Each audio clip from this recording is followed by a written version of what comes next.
using colored ice cubes. Experiment with the science behind color.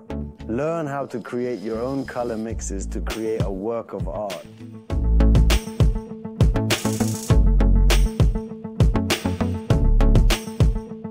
It was a fun, interesting, well-structured activity, and the students loved what they experienced.